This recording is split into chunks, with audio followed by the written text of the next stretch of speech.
Firstly ఇందాక HM గారు మాట్లాడుతున్నప్పుడు చెప్పారు, పోయిన సంవత్సరం స్టూడెంట్స్ చాలామంది మంచి మార్క్స్ తెచ్చుకొని ఒక ఎగ్జాంపుల్గా నిలిచారు నెక్స్ట్ జనరేషన్స్ అందరికీ కూడా.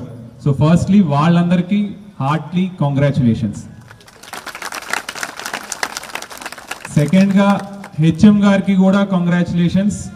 ఎందుకు అంటే ఒక 66 మంది పిల్లలు వేరే ప్రైవేట్ స్కూల్స్ కావచ్చు, అన్ఎన్రోల్డ్ కావచ్చు, వాళ్ళందరినీ గవర్నమెంట్ స్కూల్లో చేర్పించి బడిబాట ప్రోగ్రామ్ని సక్సెస్ఫుల్ చేసినందుకు డిఓ గారు అదేవిధంగా ఎంటైర్ టీమ్ సక్సెస్, దానికి కంగ్రాచులేషన్స్ చెప్తున్నాను. పాఠశాల కమిటీస్లో ఆల్రెడీ జిల్లా వ్యాప్తంగా మొత్తము ఉన్న 814 స్కూల్స్ ఏవైతే టేకప్ చేశామో దాంట్లో దాదాపు 35 కోట్ల రూపాయలతోటి స్కూల్కి కావాల్సిన వసతులు అన్నీ కూడా కల్పిస్తున్నాం. అందులో మనకి ఫస్ట్ థింగ్ ఎలక్ట్రిఫికేషన్ కావచ్చు, డ్రింకింగ్ వాటర్ కావచ్చు, దెన్ మనకి రెనోవేషన్ కావచ్చు, క్లాస్ రూమ్స్లో చిన్న చిన్న రిపేర్స్ కావచ్చు, ఆర్ టాయిలెట్స్ కావచ్చు, ఇంకేమైనా కావచ్చు, స్కూల్కి సంబంధించి ఏవైతే కావాలో అవన్నీ కూడా శాంక్షన్ ఇచ్చాం. అవన్నీ కూడా పనులు నడుస్తున్నాయి. మోస్ట్లీ ఇంకొక వారం 10 రోజులు కావచ్చు, 15 రోజుల్లో మొత్తం అన్నీ కంప్లీట్ అయిపోతాయి. సెకండ్ థింగ్, మనం స్కూల్స్లో కూడా ఏం చేస్తున్నాము, అన్ని స్కూల్స్లో కూడా we're giving text books, note books, uniforms అందరి పిల్లలకి ఫ్రీ ఆఫ్ కాస్ట్ ఇస్తున్నాం. సో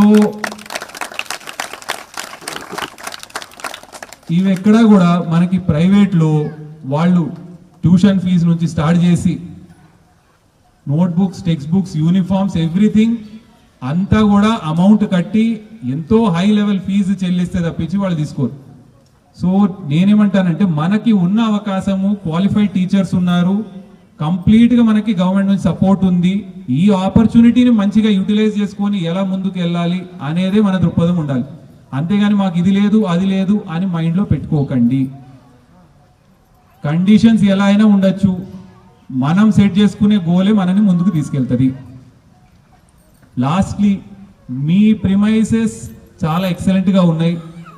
సో అన్ని జిల్లాలు రాష్ట్రంలో కూడా ఈ లెవెల్లో ఉండాలి అని ఆశిస్తూ మీకు ఉన్న మంచి ప్రిమైసెస్, మంచి స్కూల్, మంచి స్టాఫ్, టీచర్స్ బాగున్నారు, అందరూ 100% మంచి మార్కులు తెచ్చుకోవాలి అండ్ మంచిగా ఫ్యూచర్లో మీ గోల్ పెట్టుకోవాలి, అది సాధించాలి అని ఆశిస్తూ ముగిస్తాను.